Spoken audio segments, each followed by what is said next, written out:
더불어민주당 비대위 대변인 신현영입니다. 윤석열 대통령의 도어 스태핑 중단, 코로나 재유행을 핑계로 한 대국민 소통 중단입니다. 윤석열 대통령이 코로나 재유행 상황을 고려해 도어 스태핑을 잠정 중단한다고 밝혔습니다. 윤석열 대통령 국정 수행 긍정평가가 30%대에 그쳤다는 발표가 있는 오늘, 그 시점이 매우 공교롭습니다. 대통령 공개 행사의 취재를 최소화하고 대변인 브리핑을 서면으로 대체하겠다고 합니다. 코로나를 핑계로 국민과의 소통을 중단하겠다는 것으로밖에 이해할 수 없습니다. 윤석열 대통령은 지난 정부의 방역 정책을 비판하면서 과학 방역을 강조했습니다. 코로나 재유행을 핑계로 한 도어 스태핑 중단이 과연 윤석열 대통령이 밝혀온 과학 방역인지 묻지 않을 수 없습니다.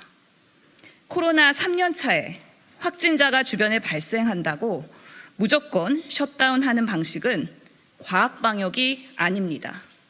코로나 초기에 원시적인 대응 방법입니다.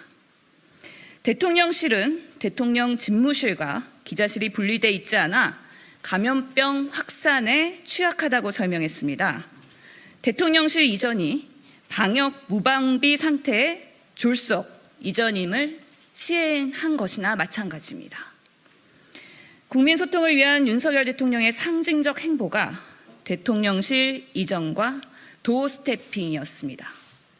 윤석열 대통령은 국민과의 불통이란 의심을 받지 않으려면 철저한 과학 방역 대책을 마련해 도어 스태핑을 대체할 수 있는 국민 소통 시스템을 마련하기 바랍니다. 두 번째 브리핑 이어가겠습니다. 코로나 확진자가 주말 이틀 2만 명 넘게 발생하며 더블링 현상을 보이고 있습니다. 무더위로 인한 밀접, 밀폐, 밀집 환경 조성, 국내 이동량이 많아지는 여름 휴가 시기, 면역력 저하 시점 등 여러 조건이 맞물려서 코로나 재유행 위험은 점점 커지고 있는 상황입니다. 그러나 윤석열 정부는 코로나 재유행 국면이 시작된 상황에서 아이러니하게도 격리자에 대한 지원은 축소했습니다. 코로나 생활지원금과 유급 휴가비를 선별 지원하기로 한 것입니다. 코로나 방역 상황과 엇박자로 가는 정책 결정이 윤석열식의 과학 방역입니까? 잘못된 방역 정책은 더 광범위한 코로나 확산뿐만 아니라 막대한 경제적 피해를 가져올 수 있습니다.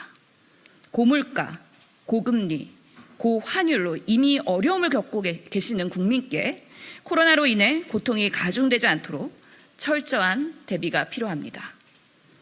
윤석열 정부의 잘못된 인선으로 함량 미달 장관 후보자들이 6차 유행을 대비할 귀한 시간을 허비하는 동안의 국민 불안은 눈덩이처럼 커졌습니다.